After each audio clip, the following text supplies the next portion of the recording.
apa yang ada di pikiran Anda yang kemudian nanti akan dilakukan oleh Febri? Strategi apa mungkin kira-kira yang ada di pikiran Anda? Saya kira ini ada ini juga, apa namanya, solidaritas korp tuh ada juga.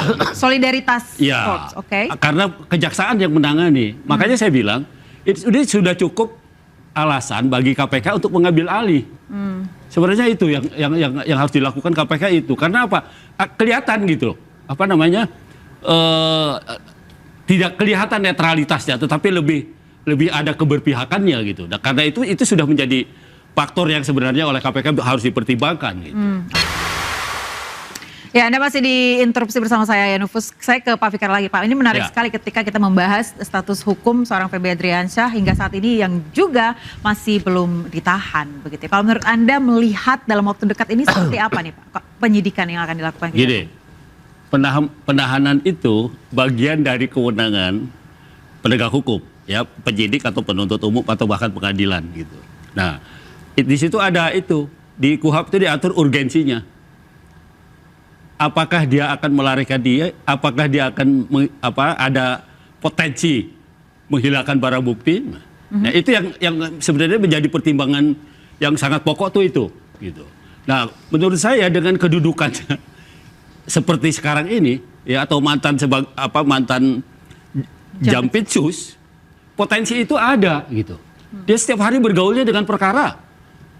Jadi cara apa yang dia gunakan itu pasti dia udah ngerti gitu. Nah, karena itu menurut saya kekhawatiran dua ini sebenarnya menjadi pertimbangan utama untuk melakukan penahanan. Cara apa yang ada di pikiran Anda yang akan dilakukan oleh Febri, Pak?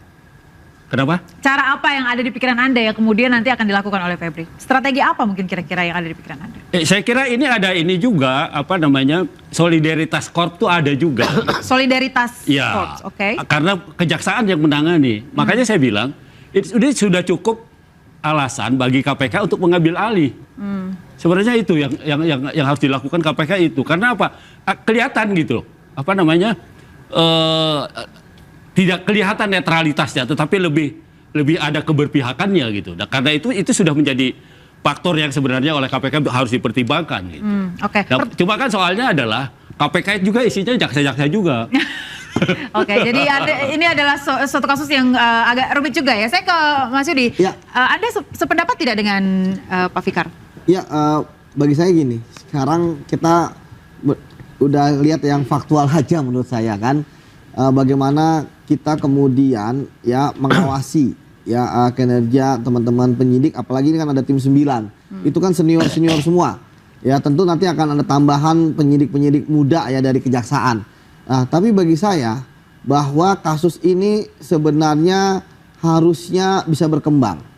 Dalam suatu kasus korupsi ada yang dinamakan dengan intellectual leader, ada yang dinamakan dengan koordinator, ada yang dinamakan dengan eksekutor. Nah, kalau ngelihat kasus dengan uang sebanyak ini yang TPPU-nya juga sudah naik ke penyidikan, saya melihat tentu perkara ini akan berkembang.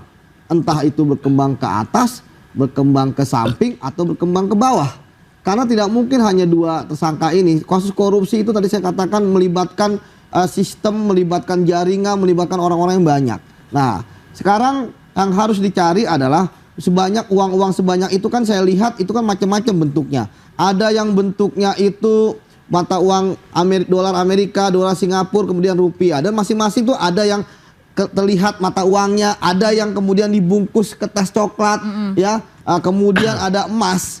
Ya, itu kan artinya uang itu sumbernya dari banyak hal. Ini yang harus dicari dengan sistem follow the money. Makanya kenapa ketika teman-teman kepolisian Kompes, ya kan, itu mereka akan melibatkan PPATK ya dalam menelusuri uang-uang tersebut. Bahkan kemarin ada FBI, ya kan, karena dolar itu tentu kita berhubungan dengan FBI. Ini kan bagi saya juga sangat menarik.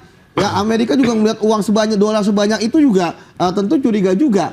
Ya, memang di Indonesia belum ada undang-undang terkait dengan pembatasan uang tunai ya. Tetapi kalau ada sebanyak itu, ya misalnya kalau ada proyek kan juga pasti ada di rekening, ya kan, dan sebagainya. Makanya bagi saya untuk buat dermaga, Bang. Ya kan alibinya saja. Tadi saya katakan kalau alibinya diterima, selesai perkara. Nggak akan ada penyidikan, nggak akan ada tersangka seperti itu. Tapi ya tadi as praduga tak bersalah tetap dikedepankan kalau kita ngomongin formil. Tetapi tadi saya sebagai mantan penyidik dari awal penyelidikan ya itu kan sebenarnya penyidik itu sudah mengantongi nama siapa nih yang akan menjadi calon tersangka dan sebagainya. Seperti itu, Mbak. Baik, saya ke Bang Farad. Bang Farad, Anda tetap setuju dengan statement Anda terkait dengan Febri yang banyak jasa-jasanya atau kita ikuti proses hukum?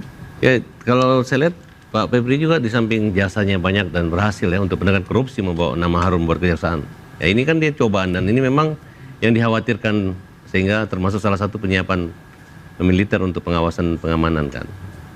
Jadi masih banyak PR-PR lain sebenarnya gitu, termasuk 47 nama yang terlibat di BMKG. Belum kaitan-kaitan yang pemeriksaan siapa lagi gitu ya. Jadi saya masih berpikir positif dan tapi saya pengumpulan data dari Kejagung sudah dihentikan, Bang Farad? Iya, maksudnya ya itu mungkin saya nggak tahu ya, tapi yang jelas itu terbit kan baik setelah ada proses itu mungkin yang bersih tegang. Tapi kan Kapolri udah ketemu dengan Jaksa Agung, bahkan hubungan sinerginya tetap jalan. Nah, yang paling penting adalah bagaimana Febri bisa membuktikan karena dia jaksa, ini adalah korban framing dan kalau bisa lakukan segera peradilan. Contoh Pak Budi Gunawan dulu, ya mudah-mudahan bisa bebas dan dia bisa berpikir positif. Silakan si Idon urusannya dengan siapa tuh? Dengan pengusaha yang punya uang itu sebutin aja namanya. Siapa menurut Anda? Saya nggak tahu tuh. Pasti orang besar dong kan. Katanya orang besar. Baik, saya singkat saja Mas Arief. Kalau menurut Anda yakin bahwa kasus ini bisa ditangani oleh Kejagung atau harus ada intervensi KPK?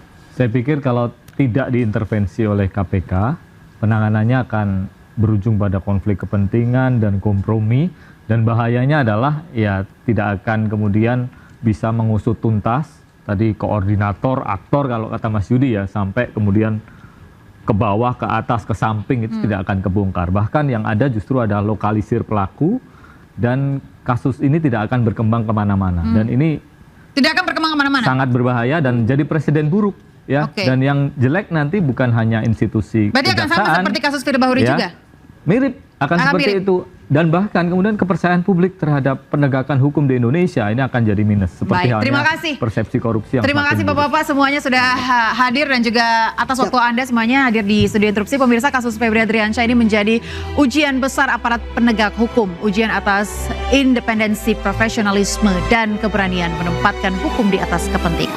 Saya Aya Nufus, nantikan Interupsi pekan depan. Sampai jumpa.